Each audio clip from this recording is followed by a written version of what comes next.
Il y a très longtemps, dans une terre lointaine, un homme reçut un appel qui allait bouleverser le monde. Cet homme s'appelait Abraham. Dans cette vidéo, je vais te raconter la vie d'Abraham, ce père des croyants, qui a marché avec Dieu malgré ses doutes, ses peurs et les épreuves. Nous verrons comment sa foi a préparé la venue du Christ et comment elle continue d'éclairer notre chemin aujourd'hui, le tout basé sur la Bible et avec les versets liés à chaque passage.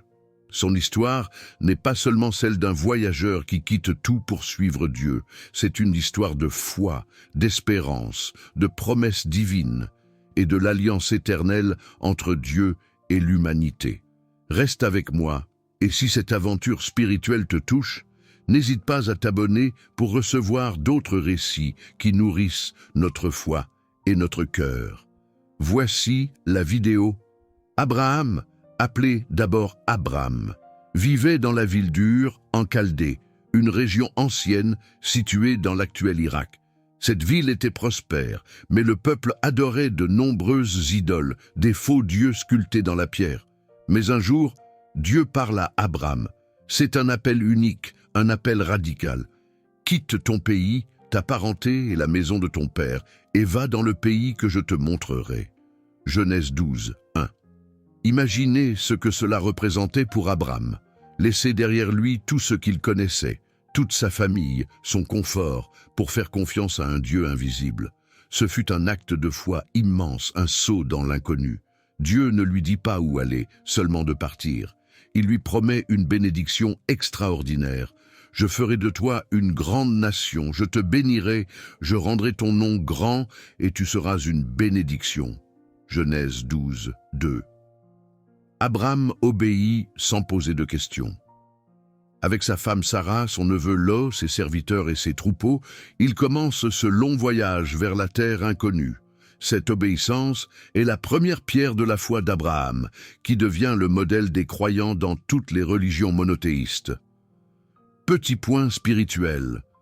La vie chrétienne commence souvent par un appel à quitter nos sécurités, nos habitudes, pour marcher vers Dieu dans la confiance. Abraham nous montre le chemin. Arrivé en Canaan, Abraham reçoit de nouveau la promesse divine. « Je donnerai ce pays à ta postérité ». Genèse 12, 7. Mais il n'a pas encore d'enfant.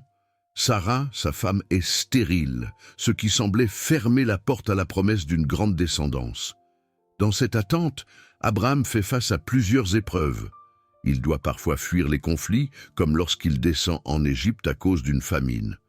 Il protège sa famille et ses biens, parfois en usant de ruses. Mais surtout, la promesse de Dieu reste vivante dans son cœur. Sarah, incapable d'avoir d'enfant, propose à Abraham d'avoir un enfant avec sa servante Agar. C'est une pratique courante à l'époque, mais elle apportera plus tard des tensions familiales. Agar donne naissance à Ismaël, premier fils d'Abraham. Dieu bénit Ismaël et promet qu'il deviendra une grande nation. Mais Dieu n'a pas oublié sa promesse à Abraham. À un âge très avancé, Sarah donne naissance à Isaac, le fils de la promesse. Cet événement est un miracle divin, une preuve que Dieu tient toujours ses promesses, même quand cela semble impossible. Après la naissance d'Isaac, Dieu établit une alliance solennelle avec Abraham. C'est un pacte qui va bien au-delà d'un simple accord humain. Dieu promet de faire d'Abraham le père d'une multitude de nations. Pour sceller cette alliance, Abraham et tous les mâles de sa famille doivent recevoir la circoncision. Ce rite devient un signe visible, éternel, de l'appartenance au peuple choisi par Dieu. Note spirituelle. Dans le Nouveau Testament, saint Paul rappelle que la foi, plus que le rite, est ce qui compte, mais la circoncision reste un symbole puissant de l'alliance divine. L'un des épisodes les plus célèbres de la Bible est celui où Dieu met Abraham à l'épreuve en lui demandant de sacrifier son fils Isaac. Cette épreuve semble terrible et incompréhensible, mais Abraham ne doute pas. Il prépare l'offrande en silence et obéit, mais juste au moment où il lève la main, un ange de Dieu intervient et arrête son geste. Un bélier est offert en sacrifice à la place d'Isaac. Cet événement symbolise la foi parfaite d'Abraham, prêt à tout sacrifier pour Dieu.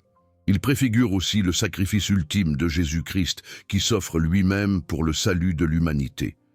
Abraham est appelé le père des croyants parce qu'il a cru en Dieu, même quand tout semblait impossible.